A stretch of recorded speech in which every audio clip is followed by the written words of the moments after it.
Hello and welcome to my YouTube channel. My name is NAFULA. If you've not subscribed to my channel, I highly recommend that you subscribe. But if you've already subscribed to my channel, I just want to say thank you for subscribing and thank you for watching my videos. So we are here to pick up a green card lottery winner, and this is our airport. Yeah, fuselage. That's pretty cool, isn't it? Yeah, that's pretty cool. This is lovely, so I think you. Oh, that's him. I thought you had a green shirt.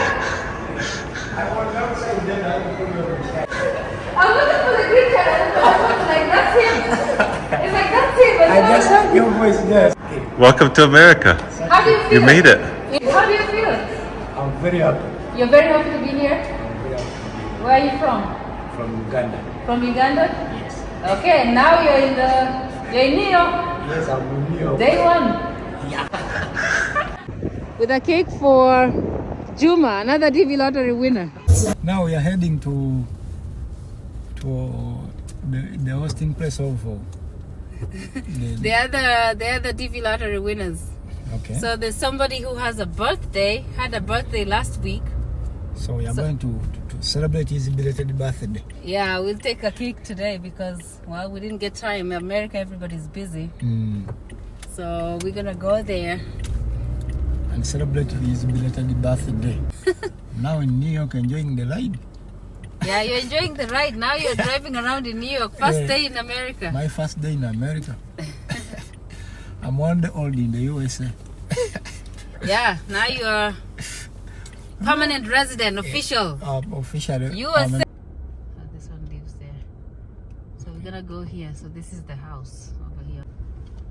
So there's this car here they can take to work, but they don't drive. So if they don't drive, they take an Uber and there's a car right outside the door.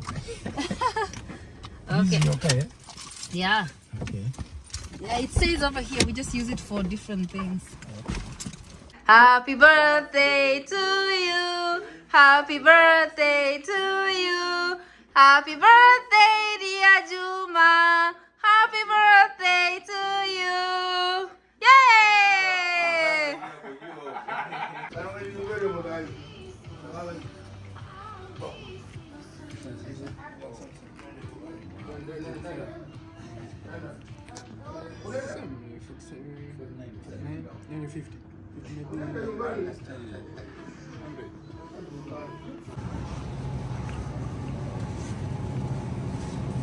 You have to open, check if it's broken, remember?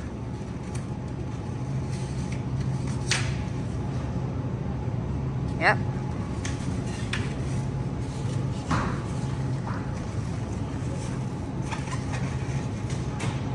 So I'm gonna let him introduce himself and then we're gonna ask just a few questions.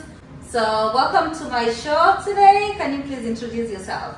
Thank you for this opportunity given to me. My name is Geoffrey, a DV2025 winner from Kampala, Uganda. I'm so honored to be here for this interview. Thank you. Stay tuned and keep watching. Okay, thank you. So he showed up, like he came in yesterday. So literally this is the first day in America. He just spent one night in America. And I'm like, you know what, you need to do the new interview the next day. So how do you feel about being in America, Geoffrey? Well, I'm so happy.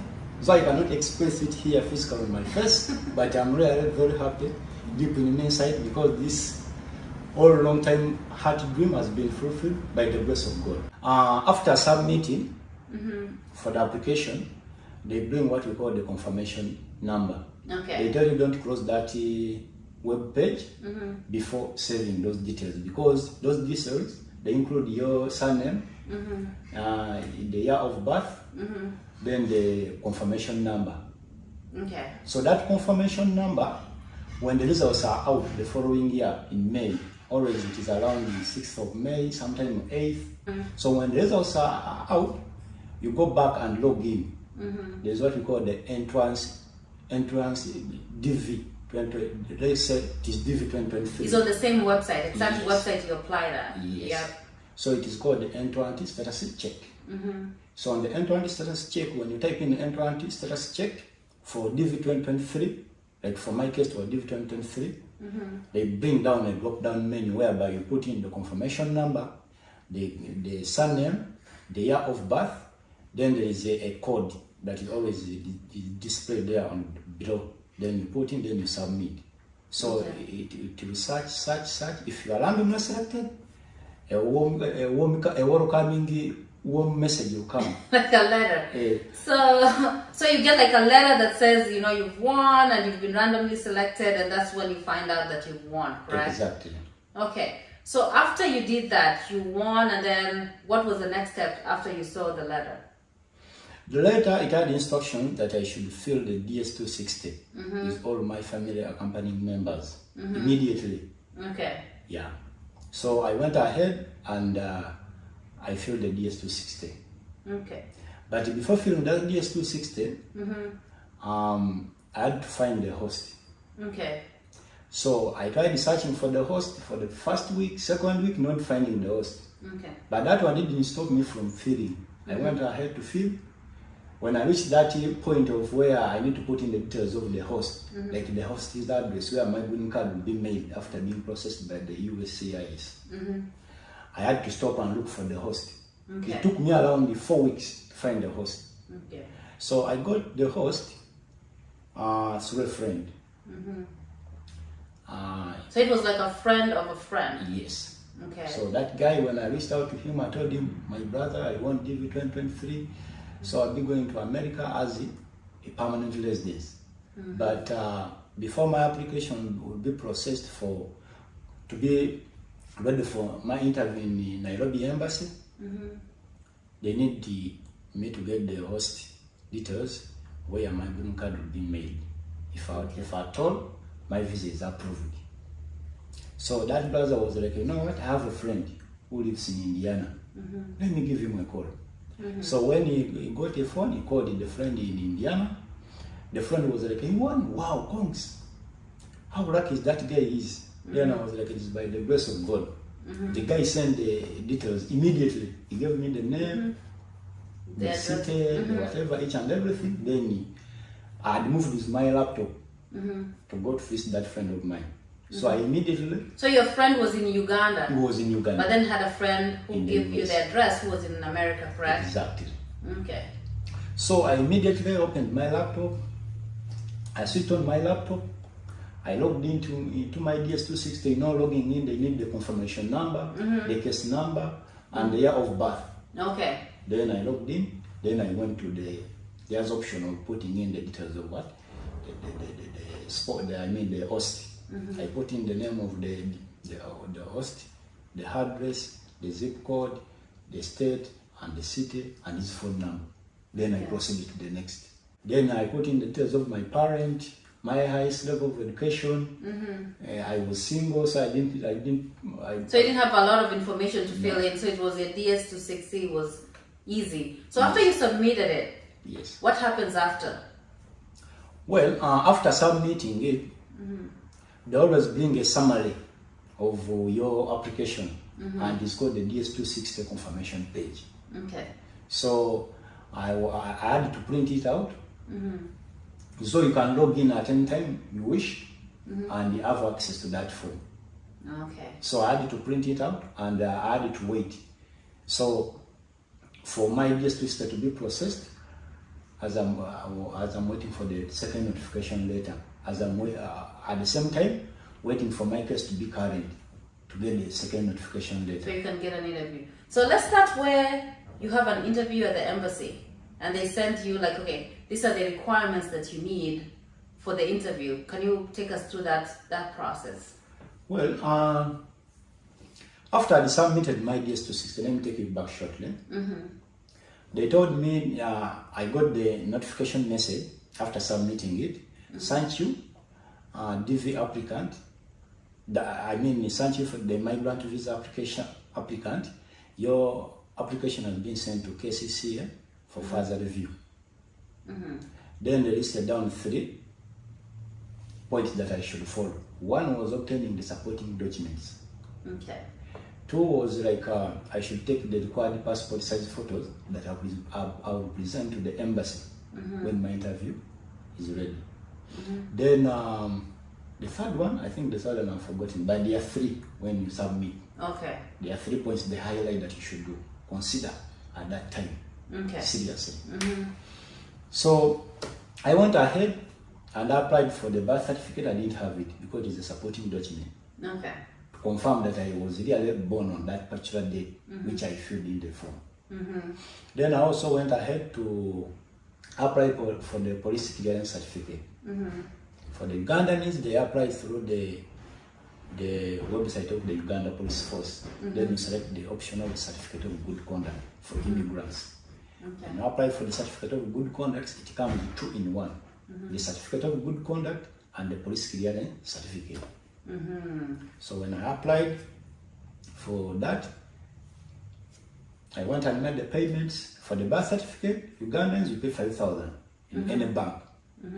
Then you take that payment receipt with the details of your birth notification record from the hospital where you were born, and the details of your parent can be either the national ID of your parent, you get a photocopy, and the national ID of your dad, you get a photocopy, and also your national ID.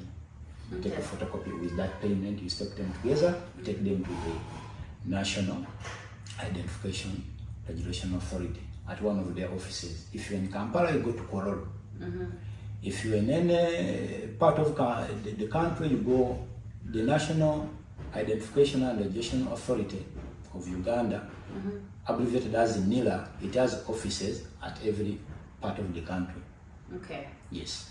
So you go and you process your birth certificate. Then for the police clearance certificate, as well as the certificate of good conduct, I paid 76,000 Ugandan shilling. Okay. You can pay it in any bank. Then you get that payment reference. You go with it, together with your passport or a national ID. You go with it at the NAFULA Biometric Center, but you go there after booking the appointment. Okay. Like after making the payment for the certificate of good conduct, you go back to the website of the Uganda Police Force. Oh, to make an appointment to that office? Yeah, exactly. Okay, okay. So you pick a date. When you pick a date, they will send you a notification message via mail that your appointment then for biometric fingerprint taking, it is on such and such and date at this time. So you keep time following that notification. So upon your date of appointment, you take your national ID, the payment reference, and the printout of the application that we shall have filed on their website. You print it out and you go with it. Okay. Plus 2 passport size photos of Ugandan size. Not American size. You can take either American size or Ugandan size. There's no problem. You go with 2 passport size photos, the printout of your application, the payment reference, receipt, and also your identity card or a passport. Then you go for the fingerprints. Okay. So after taking your fingerprints, it takes like 1 week. Your certificate will be out for pickup. Okay. And it is valid for 6 months. 6 months. So now you have your birth certificate, you have your certificate, police clearance. Yes. What else did you need? As far as my part was concerned, I was done with the documents they wanted. Okay. So now you're scheduled for the interview.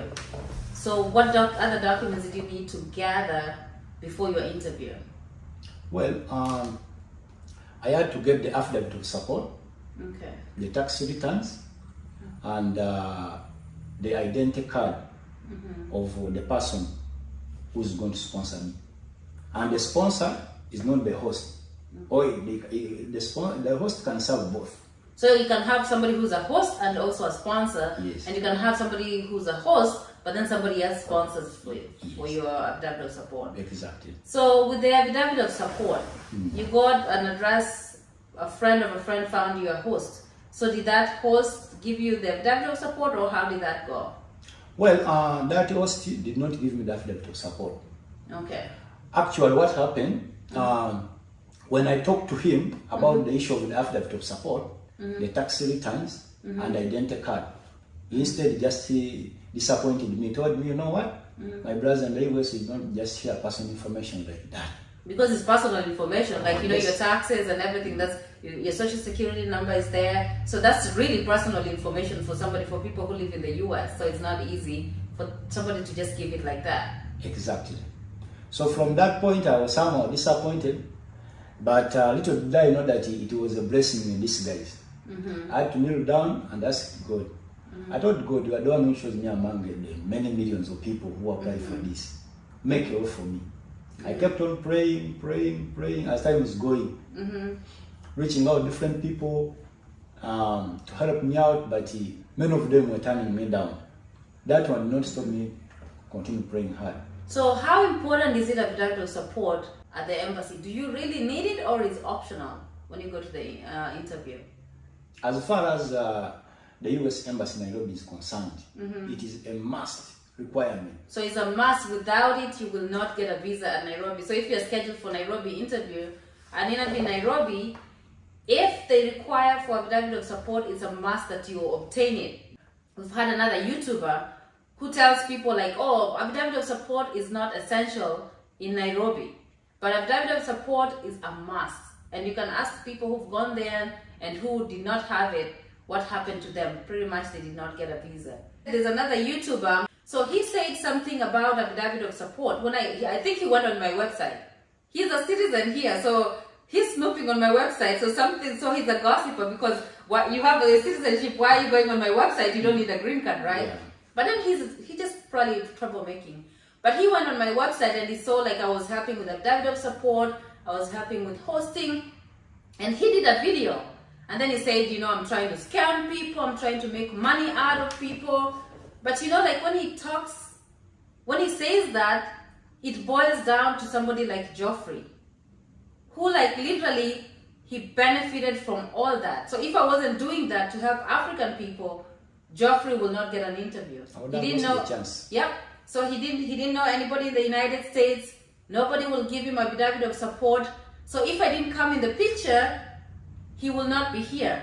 And even if we are hosting you and we are like, okay, you have to pay a certain amount of money, nobody's gonna host you in America for free. America is very expensive to live here. Yeah. So you can't just live with, okay, I'm gonna take 10 people, come, live, eat, and sleep for free. So the money that you put in is the money that will help you the first month. You come here like Geoffrey here, the whole month he won't have the social security number, he will not have his green card yet, he will not have anything. So he cannot work. So he'll have to stay in the house for the period of time until he gets all documents. He needs something, he'll need to shower, he will need to go somewhere, you'll need a ride somewhere. So that money that you pay, it helps you do stuff like that, so that we don't have to reach out of our pocket to actually do stuff. We still do, but then at least you're contributing a little bit to your stay here. So Geoffrey, so how did you end up finding the affidavit of support?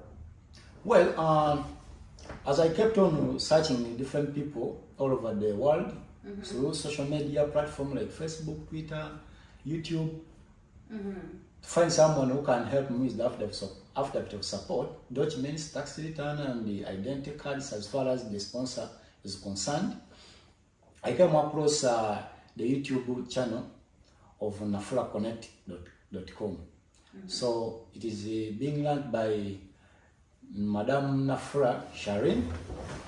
So when I came across it, I found there a website whereby you can, the services where they were providing included hosting, providing sponsor documents. So I had to put in my request by applying that I needed the hosting as well as the affidavit of support documents.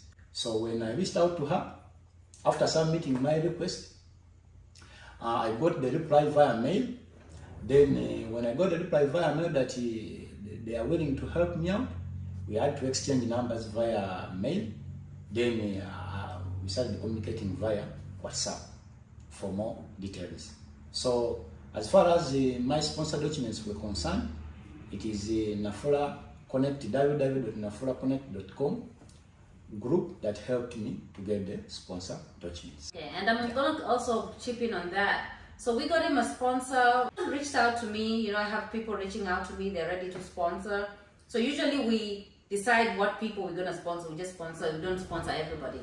So with Geoffrey here, he's very hardworking. So he was doing very well in Uganda. He's an engineer, I don't know if you say that already. He's an engineer in Uganda, so he's very smart. He went to university, he's an engineer, he's working. So we knew like if we would sponsor him to come to the United States, he's not gonna come here and just live with me and eat my food and sleep for free. He's somebody who's coming here to work hard and improve whatever he was doing back in Uganda. So we just don't give everybody affidavits of support. We just pick on the few who are hardworking and they're doing very well in their country. And then we decide to do that. Nelson, actually, he doesn't come from Kenya. Nelson is somebody who reached out to me, and he's from Ghana, West Africa. I'm from East Africa, he's from East Africa, I'm from Kenya, he's from Uganda. So the three of us are from 3 different countries.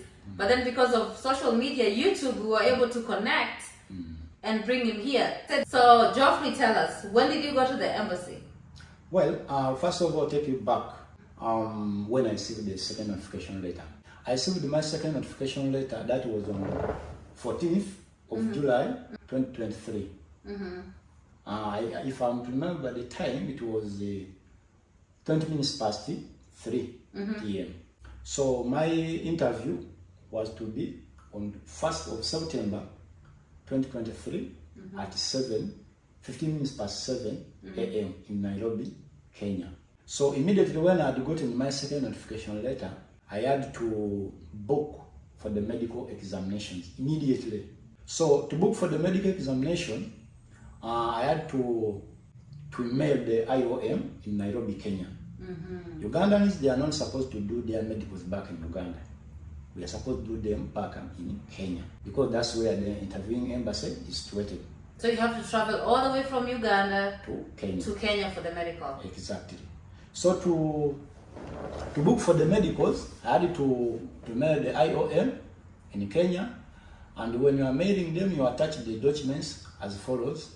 That is the scanned copy of your biodata of the passport, the 2NL, that is the second notification letter that is sending you for the embassy interviews. Then you have to attach the 2NL, the copy of your passport, biodata.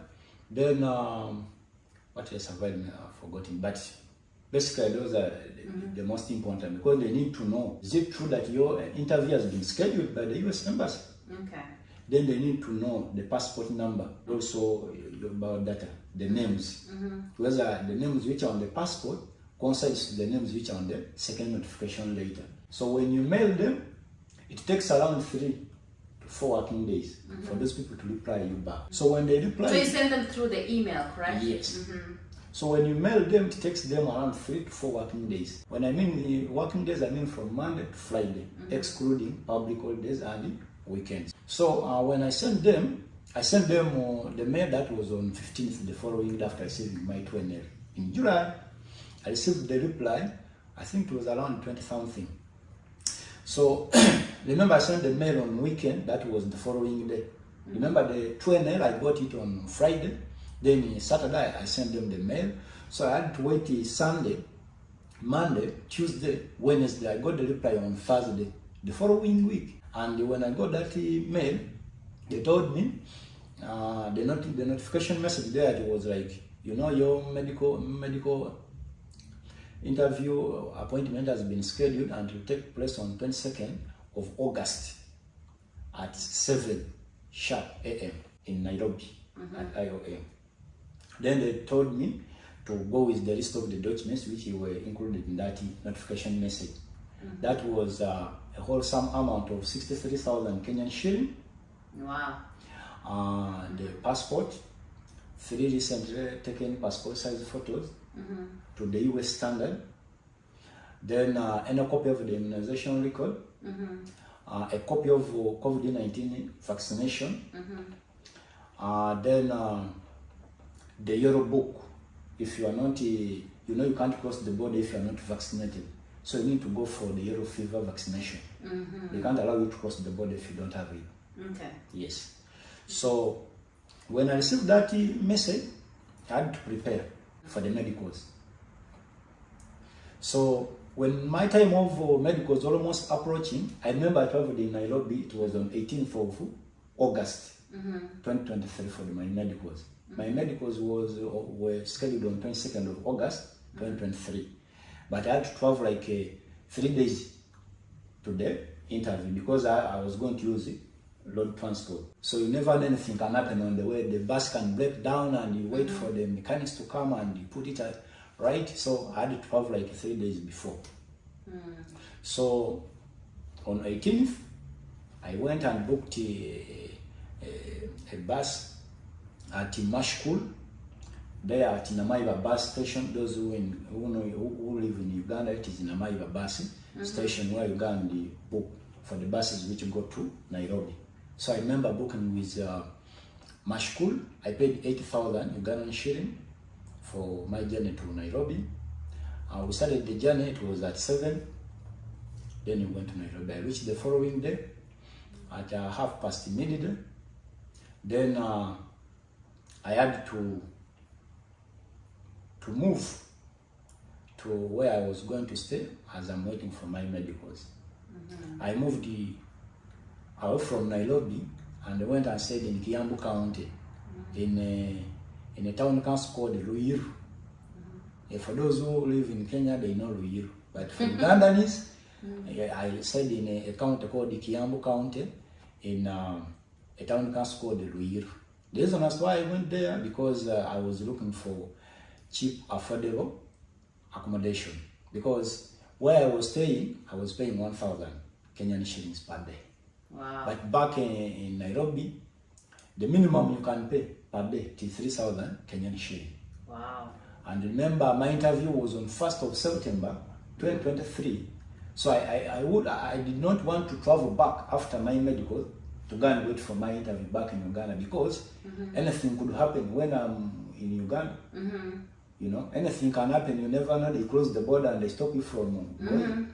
And you remember your budget, it is not enough to cater for the flight to board direct from Entebbe International Airport to Jomo Kenyatta International Airport. So I had to stay in Nairobi, in Ruiru. When my date of medicals came, I went. I booked for the transport fare via Uber app. I remember I paid 2,500 Kenyan shilling from Ruiru to IOM in Gigili, in United Nations Avenue, Nairobi, Kenya. So I went through my medicals successfully. Then I went back. So I stayed there in Ruiru, waiting. Here comes 1st September 2023. I remember I reached at the embassy at 6:20 a.m. Very in the morning from Ruiru. Wow. You're on it. You're right early so that you're not late for your interview. Exactly. My interview was at 7:15, but I arrived at embassy at exactly 6:20 a.m. From Ruiru. So when I arrived there, I found the security guards there. They asked me, when is your interview? I told them at 7:15 a.m. They told me, where is your 2NL and your passport? I handed over my 2NL and my passport. So they were arranging us in the queue following our time of interview. For those whose interview was at 8, they were put behind. For us who were, whose interviews were at 7:15, we were put in front of them. So we were there. Bags are not allowed. So I moved with my laptop and the bag. They told me the bags are not allowed. But there was a person who was there. There are people who do some kind of business, They say, you can keep for the bag, you give us 500 Kenyan shilling. When you come back, we shall give it to you. Then I was like, okay, I have no option. I gave it in the bag, then I went inside. So I went through the first security check, the second security check, the third security check. So the third security check, that's where they need your DS260, the 2NL, then they give you like a sheet to fill in your details, like your name, your phone contact, your email, and case number. Then I was given a token number by that last security check, number 3. So I was told to go and sit on the side of the immigrants. Remember, at Nairobi there are 2 waiting areas. So there's non-immigrant and there's an immigrant. Yes. So for the immigrants, you sit on the left-hand side. For the non-immigrants, you sit on the right-hand side. So I was there sitting. But when I was given that token number, On top of it, I was also issued the cheat for arranging my documents. Following that cheat, like the passport, it was birth certificate, police clearance, high school certificates, and affidavit of support. I should arrange the photocopies and originals in that manner. So I arranged them as I'm waiting for my token number to be called. So I waited. So when time came, they called my token number. Okay. I remember it was 010. Token number 010. Please proceed to counter number 9. Wow. Deep in Now my you're like, heart. okay, this is it. This is it. I remember what I said. I said, Jesus, you in me and I in you. Let's go and win. Then I marched. I was blessing this center. I was in my blue suit. I entered the embassy. So I opened, I entered, I went to counter number 9. I found on counter number 9, there is a Kenyan lady. She told me, good morning, good morning. Please, may I have your documents, the photocopies and the originals, as per the arrangement that you found outside. I gave him my originals and the photocopies. I gave her my transcript for the degree in civil engineering. She told me, no, we don't need that one. We only need the high school. And for the high school in Ghanaians, here what I was requested, they needed the senior 4. That is the ordinary certificate of education, photocopy. Then, but it should be colored. All the photocopy should be colored, not black and white. The Uganda Advanced Certificate of Education, that is the senior 6. Okay. So that's for the documents of my high school. Then the sponsored documents, affidavit of support, the tax return, and the identity card of my sponsor. Then the birth certificate, photocopy. Then also the police clearance, photocopy. I handed them over. Then I also handed over the originals. So she went through the documents. She's asking me, you are Geoffrey? Then I told her, yes, madam, I'm Geoffrey. Are you married? I said, no. Do you have kids? I said, no. Have you ever been on the wrong side of the law? I said, no. Then she was like, okay. Then I remember I told her, madam, I'm changing my host. Because by that time, the other host disappointed me in the first place by telling me, you know, I cannot give you the sponsor documents, even, you know, hosting it will not be somehow easy. I'm having some financial difficulty, blah, blah, you know. So by that time of the interview, my little interview, visa interview, I'd gotten the host. None other than the NAFULAconnect.com people. They were my host. So I told the madam, you know what, I'm changing the host. She told me, okay, that one's no, there's no problem. You have the details? Then I gave her the details. So I proceeded. So she was like, okay, we have this payment reference sheet. You proceed to counter number 10 and make the payment. Do you have a credit card or cash? Or Kenyan shilling? And I told her I have cash. Dollars, Kenyan shilling. I told her I have dollars. I bought my dollars in Ruiru before I moved to Nairobi. Because there's no any near bank around there. And you know, you can't go inside them and say, then you move out. To go change the currency. Maybe for the Ugandans, the trick I can give you about to carrying money to Nairobi, because you'll be moving a lot of money. It is better for those who have Equity Bank, because Equity Bank originates from Kenya, and it is all over. In every town in Kenya, there is Equity Bank. Okay. So I had to open up an account in Equity Bank, is where I put my money. So I could not move with the ID cash in my bag, So for the interviews, I just went to Equity Bank, then I bought dollars. They just deducted my money from the account, then they gave me dollars. So I had to proceed with dollars. That's a good thing that, you know, some people are aware, because sometimes people just go around with money, because if somebody takes it and steals your stuff, then you lose all the money. Yeah, you lose the opportunity of the DV if they steal the bag, and that's where all the documents, you lose the money. The documents and everything gone. Yeah, and your interview is on the 1st of September, you don't have time. You get. So I proceeded to counter number 10. I paid. They gave me the payment receipt. Then the lady, she told me, you know what? You go and wait from outside. We are going to call you for the real actual interview. It's the consular to call you. I moved out. I moved out after submitting. Remember, I submitted the originals and the photocopies. They are verifying them. And I'm done with making the payment. So they told me to move out for them as I'm waiting for the actual interview. So I moved out. I went and sat on the side of the immigrants. I was there waiting. I went around for 3 minutes. They told me, they just called me by name. For submitting the documents, they don't call you by name. Yeah, now you're but for the real interview. They're like, Geoffrey? Hey, so I said, Geoffrey, please proceed to counter number 6. I said, wow, Jesus, you in me and I in you, let's go win. So I entered. I found there a lady. She greeted me, good morning, good morning. Wow, you're going to take the oath and tell me each and everything that you are going to say is right and truthful of your knowledge. Well, after taking the oath, the consular started asking me, yes, what is your full name? That was my first question. I answered. Are you married? I said no. Do you have kids? I said no. Have you ever been on the wrong side of the law? I said no. But remember, I'm answering all these questions. Each question she answers, she asks me, and I give her the answer. She looks on the first computer and the second computer. They were like, for, are you married? I said no. She looked on the first computer and the second computer.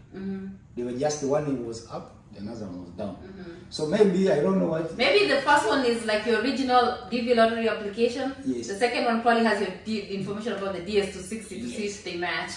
So each answer you could do at out. She looks on the first computer, second computer. Okay, take you back. What is your full name? I answered. Are you married? I said no. Do you have kids? I said no.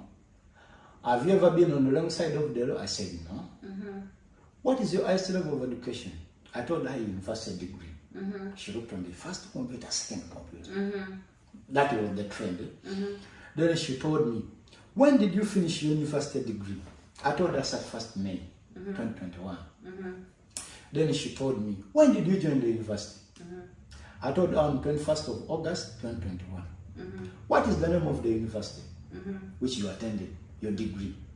I told her Kampala International University. Then she was like, okay. What do you do for a living? I told her I'm an engineer.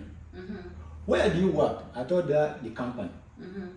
Then she was like, okay.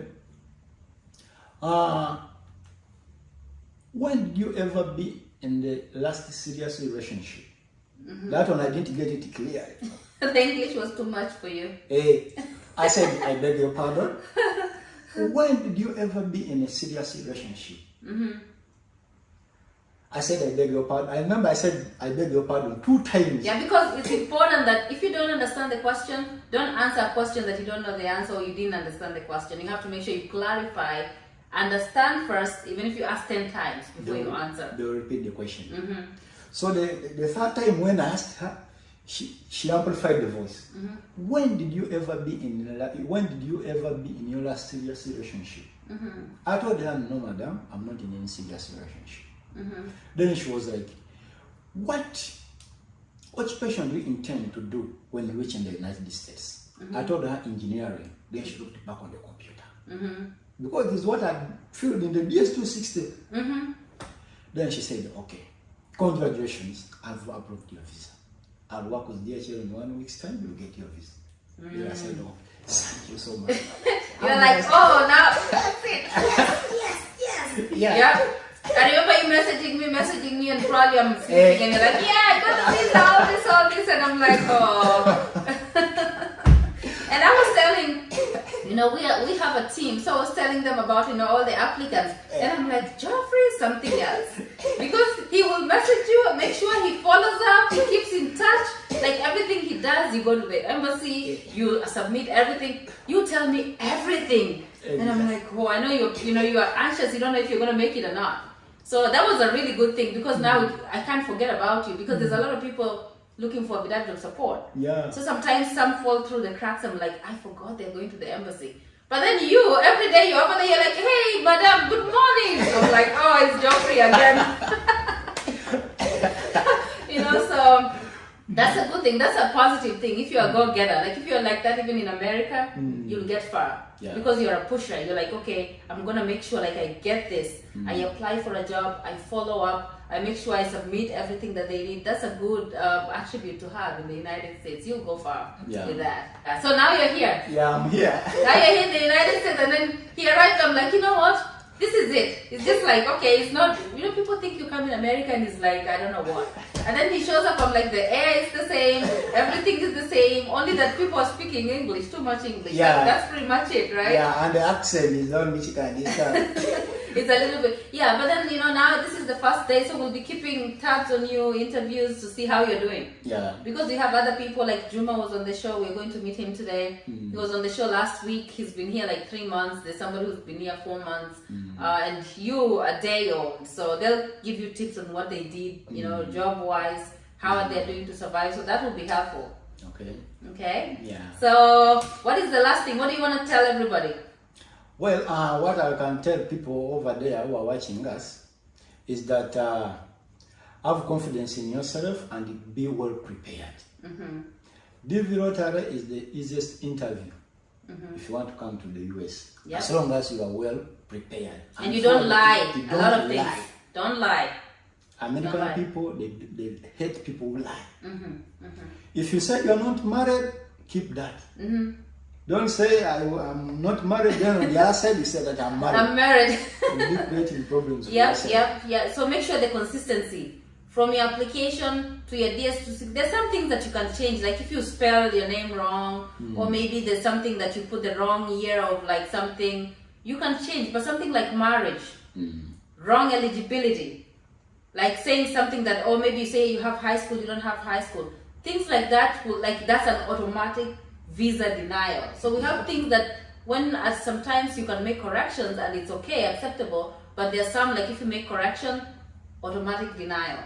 Exactly. Thank you so much for being on the show and welcome to America. Thank you so much. Usually sometimes something looks so big and then when you get here in America, it's just another country. It looks different, people speak different, the culture is different, but it's just a part of the world, just like Uganda. So hopefully you make the best of it. Yeah, exactly. At least now my dream has been fulfilled by God. I thank the Almighty God because who am I to be chosen amongst the millions of people? Yeah. I remember DV2025 was not easy. It was not easy. Millions of people applied. Only 56 something got the visa. So. And very many people were disappointed. Who am I with a high case number to get the 2ML? Yeah. And what was your case number? It was 30,731. Yeah, 30,000. And like, because he's from Africa, especially East Africa, and the interview in Kenya, so 30,000 is a high number in Kenya. But then in other embassies that are doing very well, 30,000 probably is not a high case number because they got somebody with 50,000 a visa. Yeah. But then Nairobi embassy, yeah, they need to do a better job hopefully this year because they kill so many people's dream. I had like somebody comment on my YouTube. They had like a case number of 42,000, which is not high. If they get 56,000 visas, the 42,000 will have gotten, they got their 2NL, but then the embassy, they canceled all the interviews. So she lost out on that. So that's sad. So thank you for being here. We'll interview again, and it was nice talking to you. Thank you so much. Okay, thanks.